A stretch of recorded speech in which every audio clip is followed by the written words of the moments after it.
A large portion of your daily actions are driven by your automatic habits. Habits that have been formed through repetition over the course of your entire life.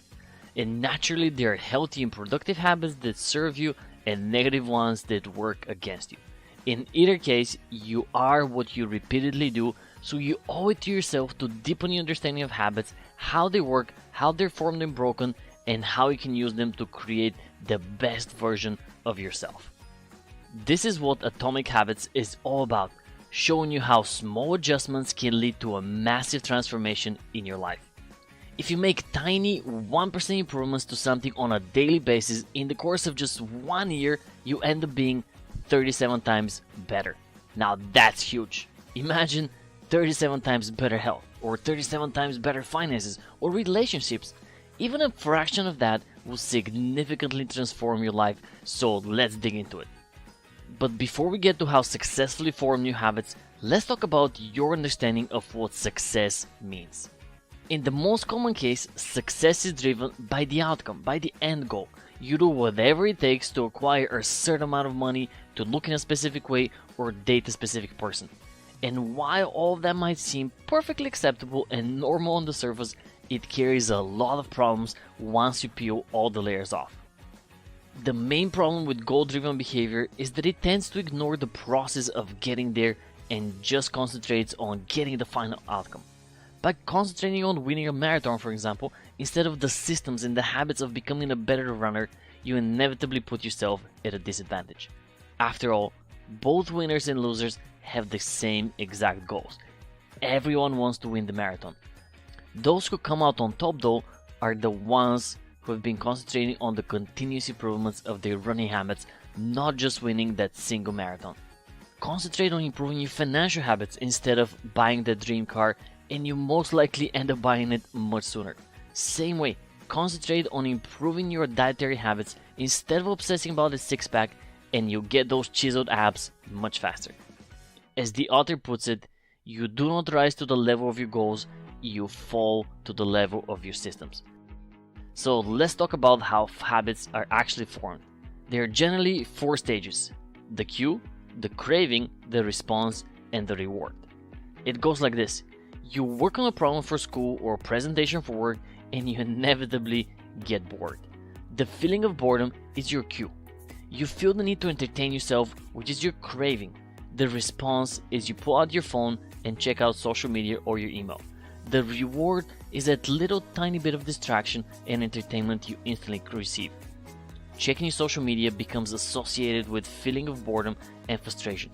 You repeat this enough times and you find yourself distracting yourself with your phone every time you find boredom. Sounds familiar? Now, let's learn about how to use the habit loop to your advantage to form some healthy habits.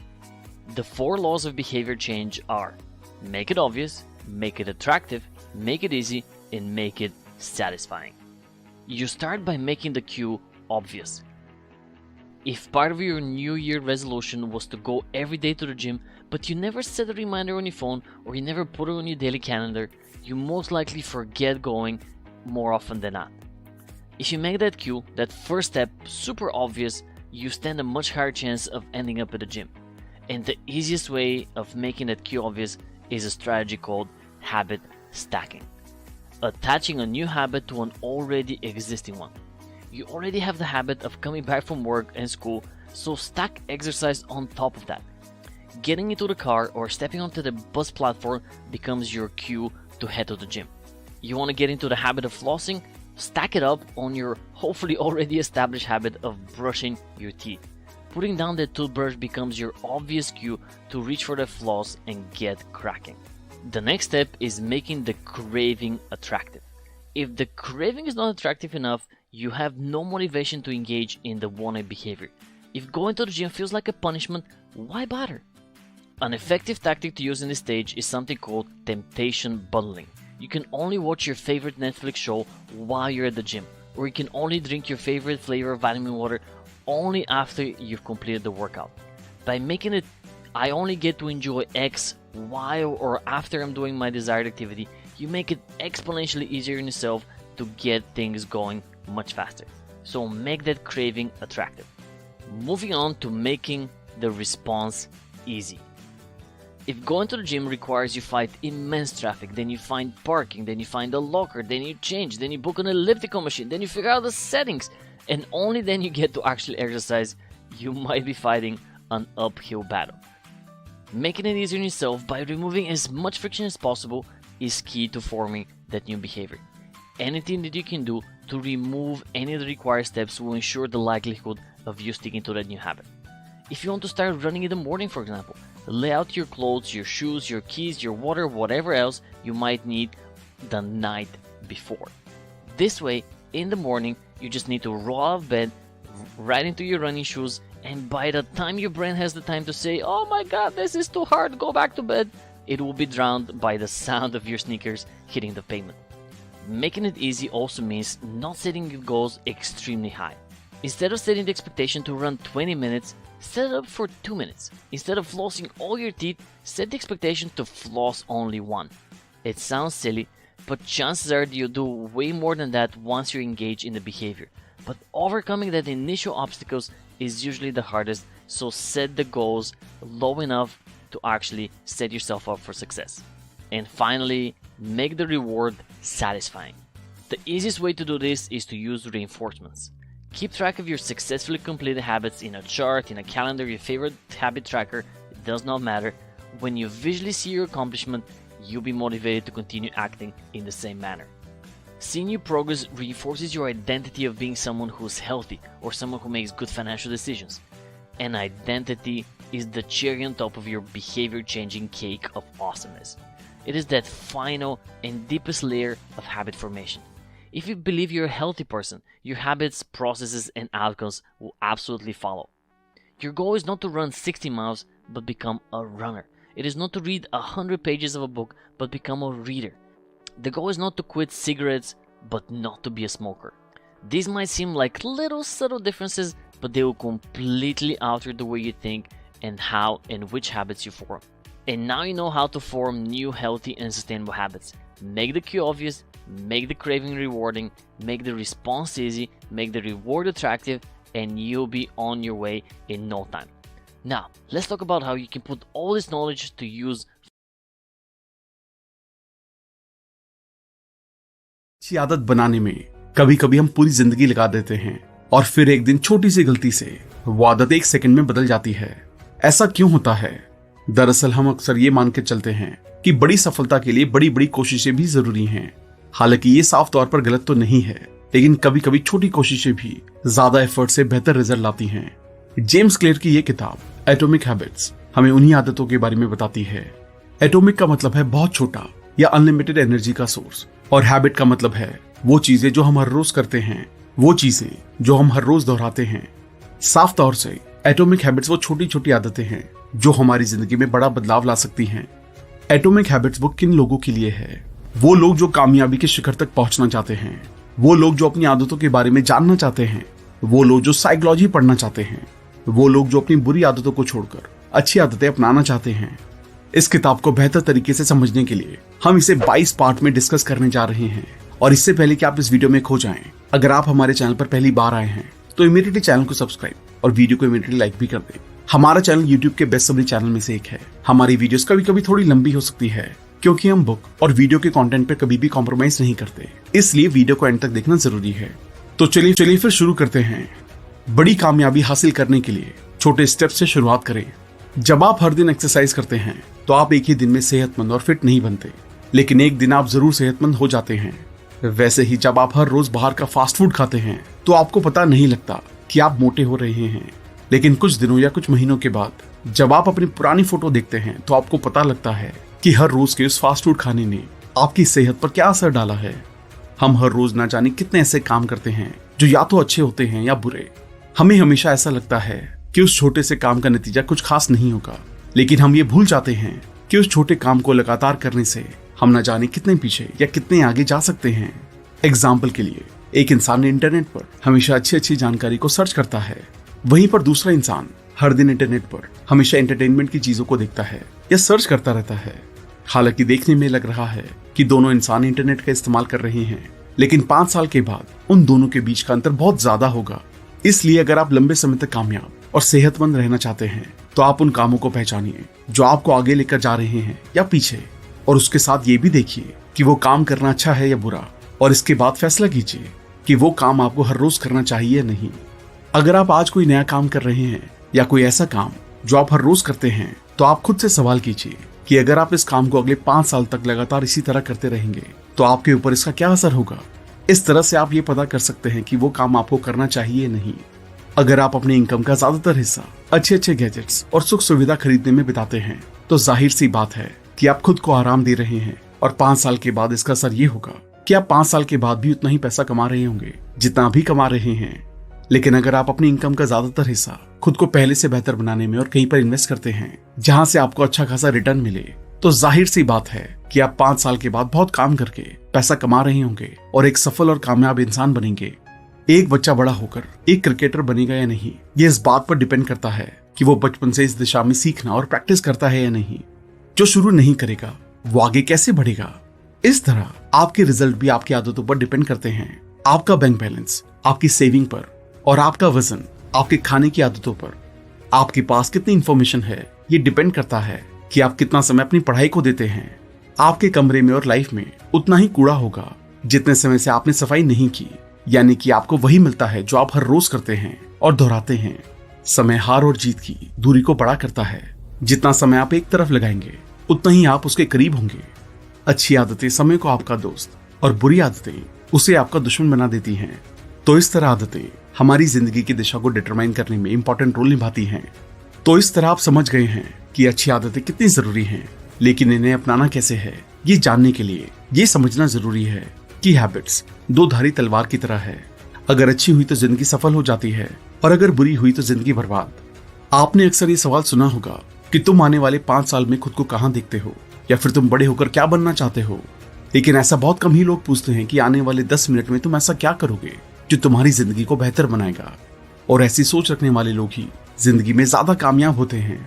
इसे याद रखें, अगर आप ये मानकर चल रहे हैं कि मैं कल से हर रोज 6 घंटे पढ़कर आने वाले 2 साल में कोई एग्जाम क्रैक कर लूं, तो आप काफी दूर की सोच रहे हैं। ये गलत नहीं है, लेकिन इस तरह की कंसिस्टेंसी लाना लगभग इम्पॉसिबल है। इसलिए सिर्फ एक एग्जाम क्रैक करने को अपना गोल मत समझिए, बल्कि अपने एग्जाम के सिलेबस को डेली बेसिस पर छोटे छोटे पार्ट्स में डिवाइड कर लें और हर रोज सेट किए गए छोटे छोटे गोल्स को अचीव करें। ऐसा हर रोज करने से आपकी गोल को हासिल करने की आदत बन जाएगी, जो बड़े लक्ष्य को हासिल करना आपके लिए आसान बना देगा। और इस तरह हर रोज 1% बेहतर होना आपको 100 दिनों में 100% बेहतर बना देगा, और 1 साल में 3600%, और अल्टीमेटली इतने ज्यादा बेहतर बनकर आप हर उस लक्ष्य को हासिल कर सकते हैं जो शायद अभी बड़ा लग रहा होगा। इसलिए सबक ये है, हर रोज अपने आप को 1% बेहतर बनाएं। आपकी पहचान आपकी आदतों से बनती है। क्या आपने कभी सोचा है कि आदतें बदलना इतना मुश्किल क्यों लगता है? ऐसा इसलिए है क्योंकि हम या तो गलत चीजें बदलने की कोशिश करते हैं या गलत तरह से अपनी आदतें बदलने की कोशिश करते हैं। लाइफ की किसी भी फील्ड में बदलाव करने के 3 मेन कारण होते हैं। आउटकम पर बेस्ड चेंज, अपनी किसी मनचाही चीज को पाने के लिए आदतों को बदलना। प्रोसेस पर बेस्ड चेंज, मतलब जो भी काम आप कर रहे हैं उसमें मजा आ रहा है, इसलिए उसे और एंजॉय करने के लिए आदतों को बदलना। आइडेंटिटी पर बेस्ड चेंज, अपनी आदतों को बदलकर अपने आइडियल इंसान की तरह बनना। अब आप खुद सोचिए, इनमें से किस पर फोकस करना चाहिए। अगर आप सिर्फ आउटकम के बारे में सोचेंगे तो बोर हो जाएंगे, क्योंकि हमारे डिजायरेबल आउटकम हो सकते हैं कि इतने बड़े हों जिन्हें महीनों या सालों की लगातार कोशिश करने के बाद हासिल किया जा सके। इसलिए कोशिश करें कि चेंज को अपनी पहचान का हिस्सा बनाएं और प्रोसेस को एंजॉय करें। मतलब हर दिन अपने आप में कुछ % बेहतर बदलाव करने के लिए अपनी आदतों को बदलें। एग्जाम्पल के लिए, अगर आप रोज अखबार पढ़ने की आदत लगाना चाहते हैं तो शॉर्ट हेडलाइन से पढ़ना शुरू करें, फिर उन्हें अपने जानने वालों के साथ डिस्कस करें, और रोज अखबार पढ़ना आपकी आदत बन जाएगी। अच्छी आदतें बनाने के 4 आसान तरीके। ये सच है कि सवाल ही जवाब है। जो जितनी अच्छी क्वालिटी से सवाल पूछता है उसे उतने अच्छे जवाब मिलते हैं, जो जवाब जिंदगी को एक नए और बेहतर मुकाम पर ले जाते हैं। ये बात आदतों के लिए भी सच है। इसलिए जब भी आप अपनी कोई आदत बदलना चाहते हैं तो खुद से ये 4 सवाल जरूर पूछिए। मैं इसे कैसे बदल सकता हूँ? कौन से छोटे छोटे स्टेप इसे बदलने के लिए मैं अभी ले सकता हूँ? मैं इसे कैसे अट्रैक्टिव बना सकता हूँ ताकि बदली हुई आदत को करते हुए मुझे मजा आए? मैं इसे कैसे आसान बना सकता हूँ ताकि मैं बेहतर आदत को आसानी से अपनी जिंदगी का हिस्सा बना सकूं? मैं इसे कैसे सेटिस्फाइंग बना सकता हूँ जिसे करने के बाद मुझे मजा आए? इस तरह से आदतों का मेन पर्पस ही आपकी जिंदगी को इजी और बेहतर बनाता है, इसलिए उन्हें बदलें। जो आप बनना चाहते हैं खुद को वैसा होते हुए इमेजिन करें। आप जब भी कोई नई आदत अपनाने की सोचते हैं उससे पहले ये सोचें कि उसका आपकी जिंदगी पर क्या इफेक्ट होगा। क्या इस आदत से मैं वो बन पाऊंगा जो मैं बनना चाहता हूँ?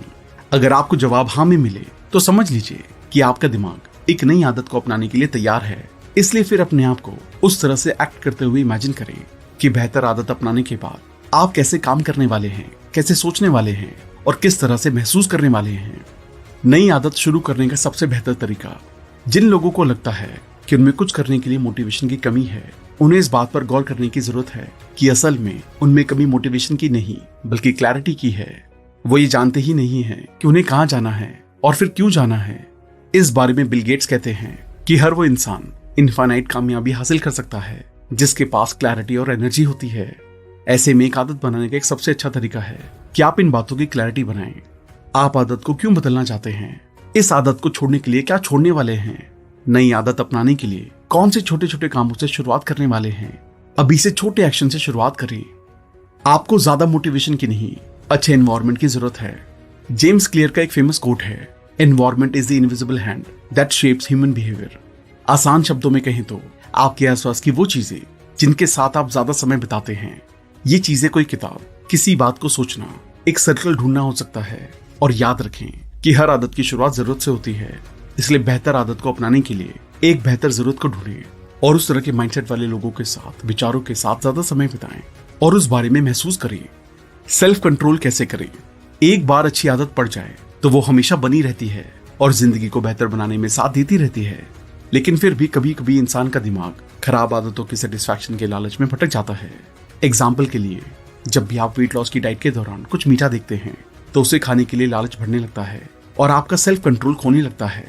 ऐसे में कुछ लोग तो हार कर अपनी डाइट को भी लेना छोड़ देते हैं, जिस वजह से वो दोबारा खराब आदतों या यूं कहीं कि खराब लाइफस्टाइल में पहुंच जाते हैं। इसलिए सेल्फ कंट्रोल करना बहुत जरूरी है और इसे बनाने का सबसे बेहतर तरीका ये है कि आप ऐसी चीजों को अपनी नजरों से दूर रखें जो आपका हौसला तोड़ सकती हैं और आपके हौसला बढ़ाने वाली चीजों जैसे विचारों, फीलिंग्स और लोगों को अपने आसपास रखें या खुद उनके बीच जाएं। लिए बेहतर आदतों को अपनाने और खराब आदतों को छोड़ने की आदत बनाना, इसके लिए हमेशा अपनी नजर रिवॉर्ड यानी कि लक्ष्य पर रखें। ये सोचें कि अगर आज मैं इस आदत को पूरी तरह से फॉलो कर लूं तो कल मुझे क्या फायदा होगा, इससे मेरा कल कितना बेहतर और कंफर्टेबल होने वाला है। और लगातार ऐसा करने से, अपनी आदतों को अट्रैक्टिव बनाने और रिजल्ट पर नजरें गड़ाए रखने से आदत की आदत लग जाती है, जो एक शांत, खुश और कामयाब जिंदगी बनाने में बहुत मदद करता है।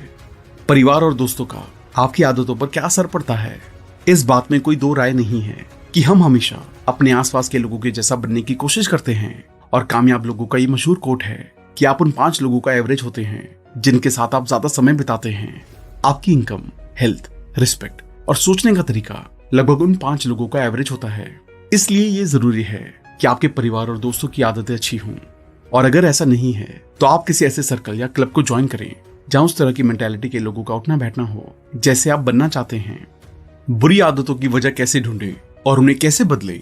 जैसे किसी अच्छी आदत के रिजल्ट के बारे में सोचना उसे अट्रैक्टिव बनाता है।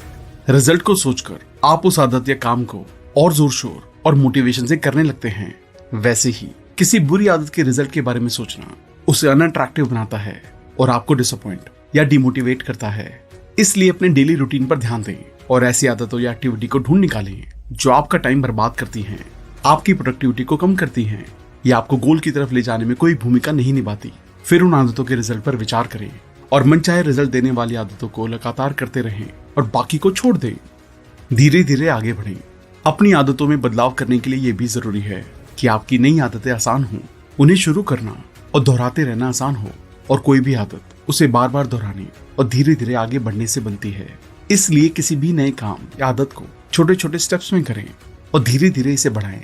लेकिन ये ध्यान रखें कि कंसिस्टेंसी को बनाए रखें। कम मेहनत और ज्यादा से ज्यादा रिजल्ट, ये सुनने में कितना अच्छा लगता है। असल में ये सच भी है, क्योंकि रियलिटी में हमारा दिमाग भी ऐसे ही काम करता है। इसे भी काम को करने के लिए शुरुआत में कम मेहनत वाला रास्ता चुनना पसंद आता है। ऐसा काम जो कम मेहनत और समय में हो जाए। इसलिए अपने दिमाग से बेहतर काम करवाने के लिए, बेहतर रिजल्ट हासिल करने के लिए उसे खुश रखें और उसकी सुने। मतलब वो काम करें जितना पीसफुल दिमाग से कर सके।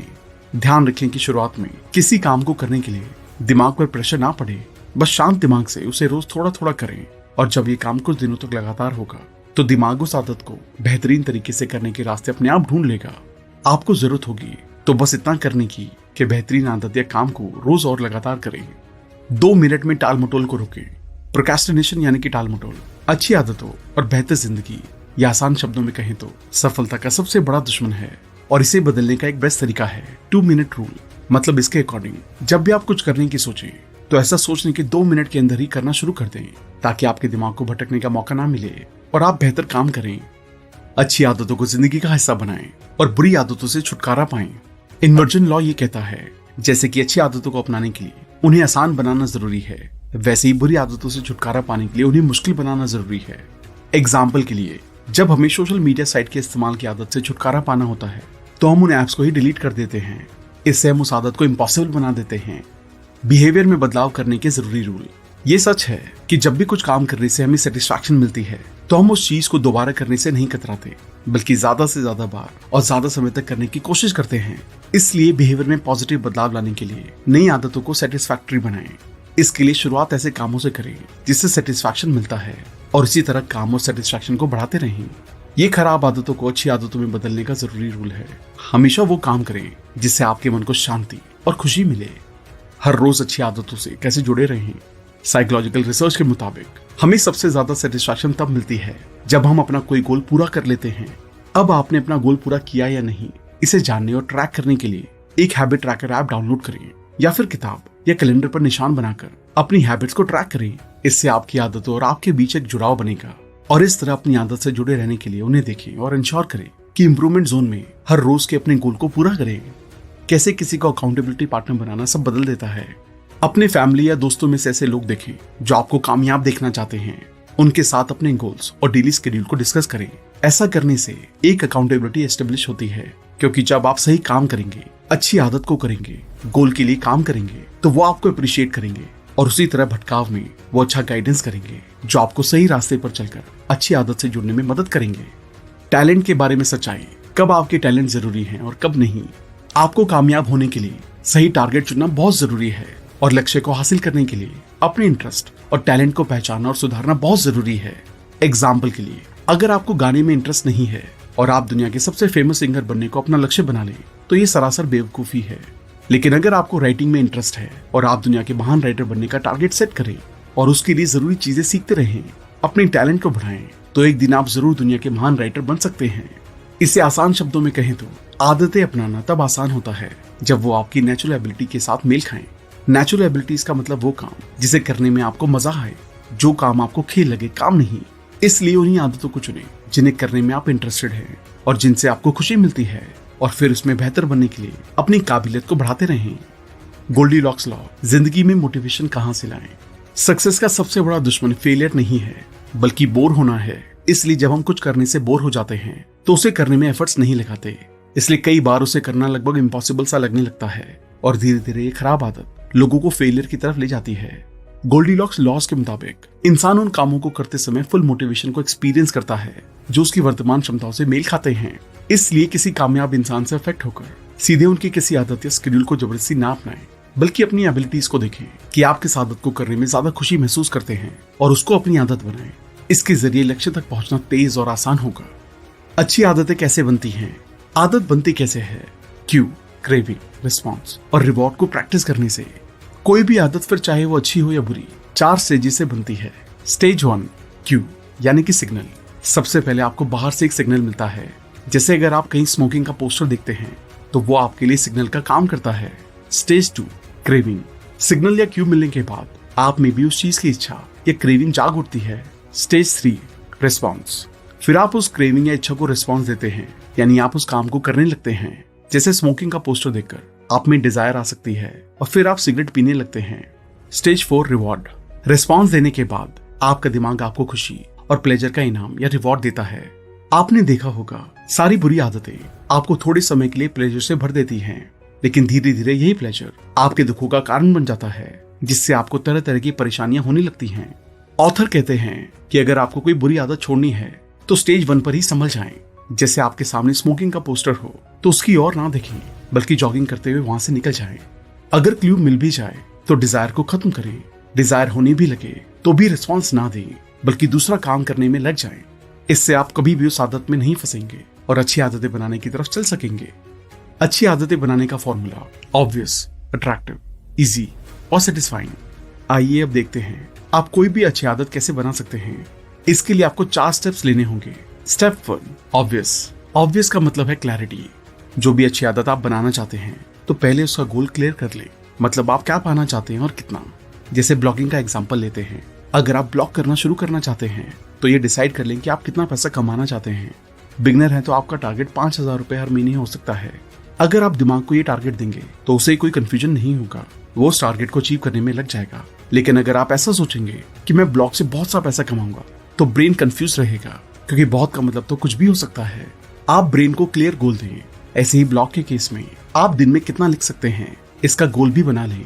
अगर आप 1 पेज लिख सकते हैं तो बोले कि 1 पेज डेली लिखूंगा। ऐसा ना हो कि आज तो आपने 5 पेज लिख लिए फिर 1 हफ्ते तक आप कुछ भी ना लिखें। ऐसे ही बॉडी बिल्डिंग करनी है तो ये क्लियर कर लें कि कितने घंटे एक्सरसाइज करेंगे, 15 मिनट, 30 मिनट या जितना टाइम हो उतना करें। ऐसे ही कितने पुशअप मारने हैं ये पहले ही सोच लें, 20, 40 या 80। तो हर काम का टारगेट ऐसा रखें कि दिमाग ऑब्वियस या क्लियर हो पाए, तभी वो उसे आपसे करवाने की कोशिश करेगा। Step 2, attractive. गोल को अट्रैक्टिव यानी कि मजेदार बनाएं। आप कोई भी गोल अचीव नहीं कर पाएंगे अगर वो आपको बोझ लगता है, लेकिन उसे अट्रैक्टिव बनाना बहुत जरूरी है। इसके बहुत से तरीके हो सकते हैं, जैसे काम को छोटे छोटे हिस्सों में बांट लीजिए। जैसे ब्लॉगिंग में पोस्ट लिख रहे हैं तो 500 शब्द लिखिए, फिर ब्रेक लीजिए। ब्रेक में गार्डन में वॉक कर सकते हैं, म्यूजिक भी सुन सकते हैं। जब फिर से फ्रेश फील करें तो 500 और लिखें।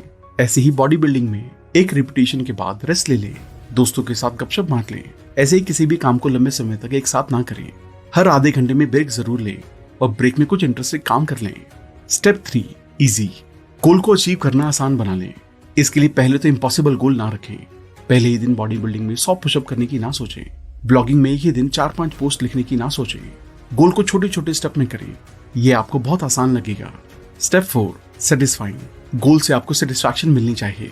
जैसे बॉडी बिल्डिंग कर रहे हैं तो देखें कि आप मस्कुलर और हैंडसम होते जा रहे हैं, फैट लूज कर रहे हैं, बुरी आदतों पर काबू पा रहे हैं। जब आपको सेटिस्फैक्शन मिलेगा तो आपको उस अच्छी हैबिट को जारी रखने के लिए मोटिवेशन मिलेगी। लंबे समय तक हैबिट को कैसे जारी रखें? अगर आप किसी भी गोल को पाने के लिए अच्छी हैबिट बनाना चाहते हैं तो 2 काम जरूर करें। पहले उसे करने का टाइम फिक्स कर लें और दूसरा उस काम को कहाँ करेंगे ये भी डिसाइड कर लें। जैसे ब्लॉगिंग के लिए पोस्ट लिखनी है तो ये किस टाइम लिखेंगे, सुबह 1 घंटे लिखेंगे और शाम को, या फिर दोनों वक्त लिखेंगे, ये सब तय कर लें। इससे आपका ब्रेन एक्टिव मोड में आ जाएगा। फिर ये भी सोच लें कि किस कमरे में कहाँ बैठकर लिखेंगे, मतलब टाइम और प्लेस फिक्स करना बहुत जरूरी है। तो दोस्तों, ये आदतों के बारे में जानकारी और बेहतर आदतें बनाने के तरीके। हमें उम्मीद है कि आपने कई जरूरी बातें सीखी होंगी, अब इन्हें अपनी जिंदगी में अपनाएं और खराब आदतों जो लाइफ की असल खुशी में कोई खास मायने नहीं रखती, जो बस कुछ पल का सेटिस्फैक्शन देती हैं, उनको बेहतर और अच्छी आदतों से रिप्लेस कर दें। ऐसी आदतों से जो आपको सच में खुशी, शांति और कामयाबी दे और उसी दिशा में टॉप पर ले जाए। थैंक यू दोस्तों, आई होप ये वीडियो आपको पसंद आई होगी। आशा करते हैं कि इस वीडियो के सभी लेसन्स को अपनी लाइफ में अपनाकर आप अपनी लाइफ को और भी बेहतर तरीके से जी पाएंगे।